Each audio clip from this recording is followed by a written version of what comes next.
It's that twinge, that sharp, sudden signal in your shoulder during a bench press, or that dull, sickening ache in your lower back after a deadlift. And in that one split second, your entire fitness journey flashes before your eyes. Your stomach drops. Your first thought is catastrophic. It's over. I've ruined it. All my progress, all those early mornings, all those PRs, gone. You feel defeated, you feel depressed, and the overwhelming instinct is to quit, to curl up on the couch and wait for the storm to pass. But what if I told you that this injury isn't a stop sign? What if it's not the end, but simply a strategic detour? What if I told you that doing nothing is actually the worst possible thing you can do for your recovery? And that science proves you can continue to make gains if you stop training harder and start training smarter. Welcome to the Pump Room Podcast by Strength Unleashed. I'm Dr. Eva, ROSTOVA. Today, we are tackling the single most massive, universal problem every serious lifter will face. We aren't just giving you tips. We are building a comprehensive biological and psychological blueprint for training around pain. We are going to turn your setback into the greatest setup for long-term growth you have ever experienced. Let's start with the elephant in the room. The moment an injury happens, 99% of lifters fall into one of two psychological traps. And understanding these traps is the first step to avoiding them. The first trap is the catastrophic, all-or-nothing mindset. This is the person who views fitness as a binary switch. Either they are 100% healthy and crushing PR, or they are broken. The moment they feel pain, they flip the switch to off. They say, "My shoulder is tweaked, so I can't go to the gym." They stop everything. They sit on the couch. They disconnect from their community. And for the next 6 weeks, they rest. But let's look at what happens physiologically during this rest. Atrophy without stimulus. Your body begins to break down muscle tissue for energy. It's expensive to keep muscle. If you aren't using it, your body dumps it. Neurological downregulation. Your nervous system forgets how to fire efficiently. You lose that snap, that power. Metabolic decline. Your insulin sensitivity drops. You start storing fat more easily, just as your activity level plummets. Psychological collapse. This is the worst part. The gym is your anchor. It's your stress relief. Take that away, and cortisol spikes. Depression creeps in, and your sleep suffers. This creates a chemical environment that slows down healing. So, total rest leads to deconditioning and profound psychological defeat. It is the wrong move. The second trap is the invincible ego mindset. This is the lifter who refuses to acknowledge reality. It's just a tweak. Pain is weakness leaving the body. They pop 800 milligrams of ibuprofen, slap on some icy hot, and get back under the heavy bar. They force the exact movement pattern that caused the pain in the first place. What happens here? They turn a minor, acute inflammatory response, something that could heal in a week, into a chronic, degenerative, structural issue. They turn a sprain into a tear. They turn tendinitis into tendinosis. This is the path of the ego, and it leads to surgery and forced retirement. The third path, the intelligent athlete. This is the strength unleashed mindset. On this path, an injury is not a failure. It's not bad luck. An injury is data. It is your body sending you a very clear, specific biofeedback signal. It's not saying, "Stop training." It's saying, "This one movement, at this load, in this specific range of motion, exceeds my current capacity to recover. When you see it as data, you stop reacting emotionally. You stop feeling sorry for yourself. You start problems. Your goal shifts. It is no longer just progressive overload at all costs. Your new, number one priority goal is this: facilitate healing in the injured tissue while maintaining or even improving fitness. In all other physiological systems, we are going to use a concept called the cross-education effect. This is fascinating science. Studies have shown that if you train one arm while the other is in a cast, you can preserve significant strength and sometimes even induce hypertrophy in the immobilized arm. Why? Because the neural drive sent from your brain is bilateral. By training the healthy side, you are keeping the neural pathways of the injured side alive and active. So, doing nothing is scientifically the worst option. You must train. But you need a new rule book. Before you step foot in the gym with an injury, you must install these 3 non-negotiable rules into your brain. These are your safety valves. Golden rule number 1, the traffic light biofeedback system. Pain is subjective, but we need to make it objective. This is your guide for every single rep of every single exercise. A red light is any movement that causes sharp stabbing, radiating, or electric pain. It creates a flinch response. This is a hard stop. You do not push through a red light. You do not negotiate with it. You terminate the set immediately. Continuing here causes tissue damage. A yellow light is a movement that causes a dull ache, a feeling of tightness, or a 2 to 3/10 discomfort. Proceed with extreme caution. You must ask 2 questions. Does this get worse as I do more reps? If yes, red light. Does this hurt after I cool down? If yes, greater than red light. If the discomfort stays stable or improves as you warm up, you may proceed, but with reduced load. A green light is any movement that is 100% pain-free. This is your new universe. This is where you live now. Your goal is to explore the gym and find as many green light movements as possible. Once you find them, you can and must train them with high intensity. Golden rule number 2. Train around, not through. This rule is about compartmentalization. Your body is a system of systems. If your left shoulder is injured, let's look at what isn't injured. Your right arm is healthy. Your legs are healthy. Your core is healthy. Your cardiovascular system is healthy. Your metabolic system is healthy. You have full permission to train everything else with savage intensity. This is not taking it easy. This is strategic reallocation of energy.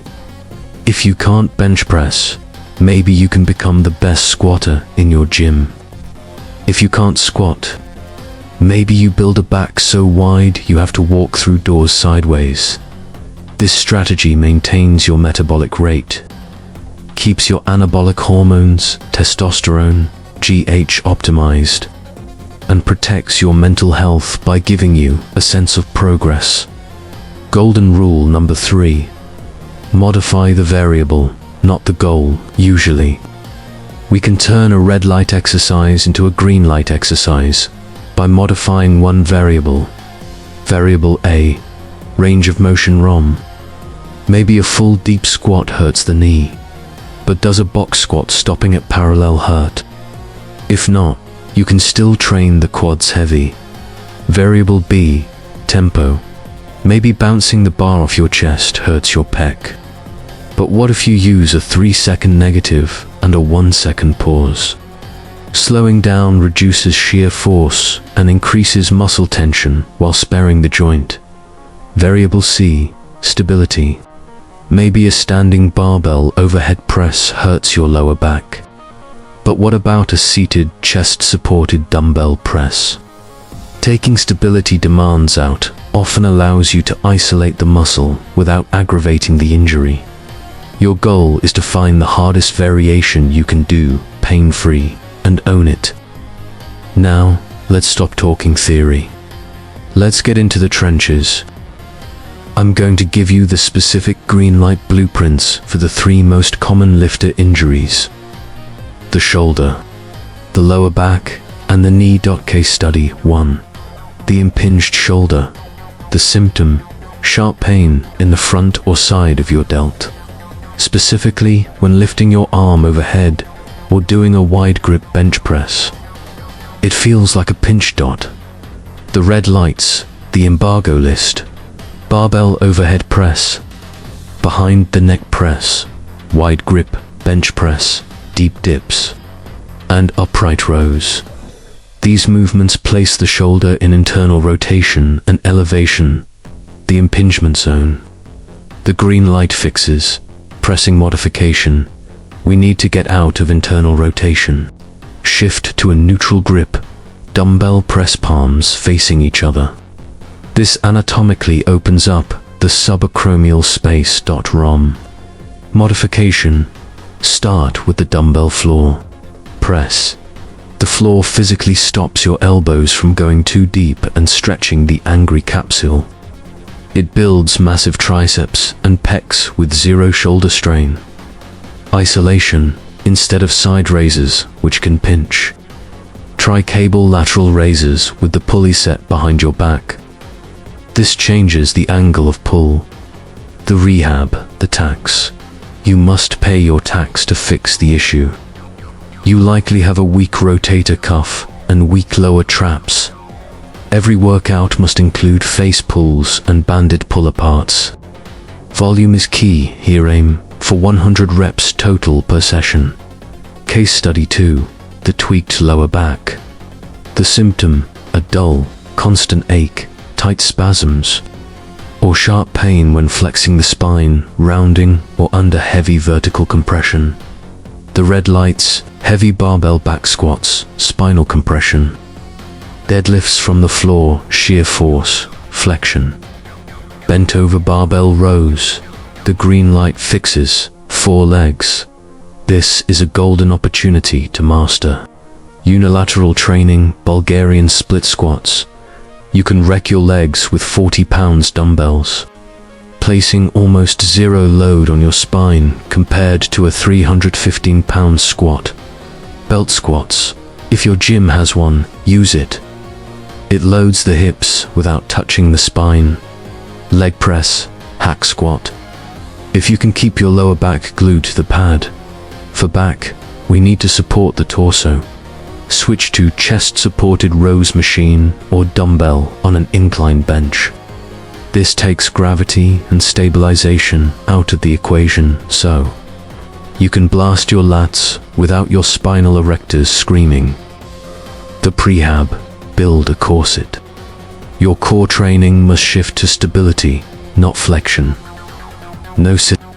Focus on McGill, Big 3 bird dog, side plank, curl up and suitcase carries. Case study 3. The jumper's knee. Patella tendonitis. The symptom: pain right below the kneecap, especially during the descent of a squat or when changing direction. It hates deep knee flexion. The red lights: forward lunges, deep knees over toes squats temporarily. Leg extensions, especially the bottom half, jumping. The green light fixes posterior chain focus, shift your volume to the hips. Romanian deadlifts are DLs, glute bridges, and hip thrusts. These are usually pain-free and build the engine of the lower body, vertical. Tibia squatting. Learn to box squat. By sitting back onto a box with a vertical shin knee, doesn't travel forward. You unload the patella tendon almost entirely while still training the squat pattern. Reverse. Lunges. Instead of stepping forward, which puts braking force on the knee, step backward.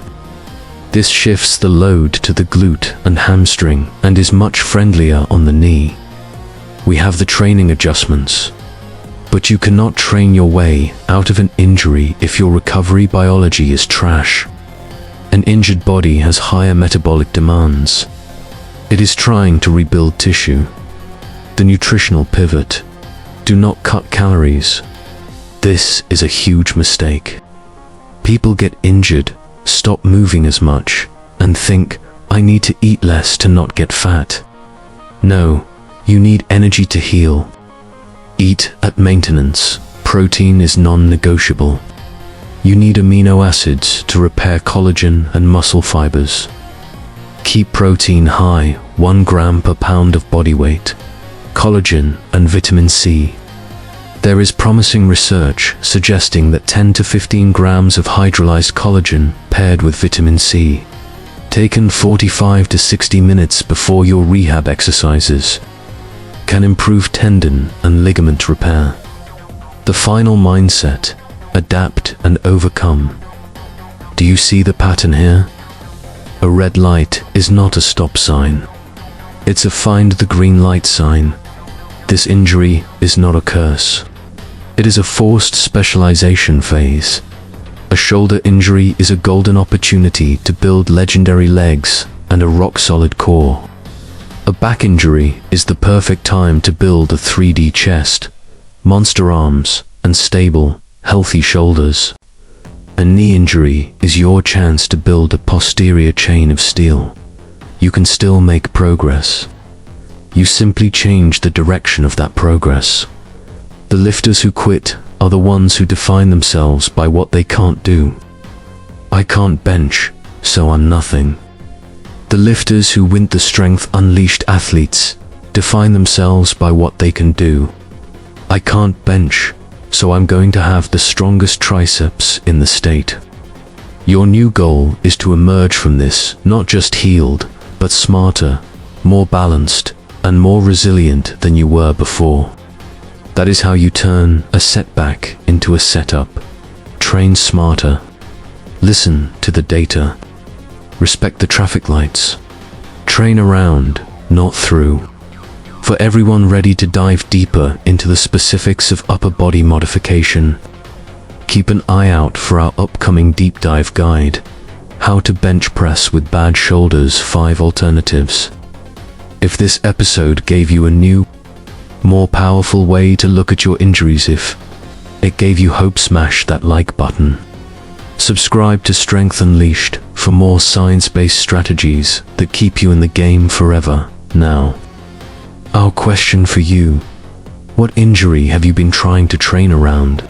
And based on today's episode, what is your new #1 green light exercise going to be?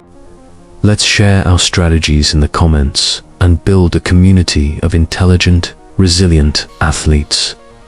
Stay strong, stay smart, and never stop moving.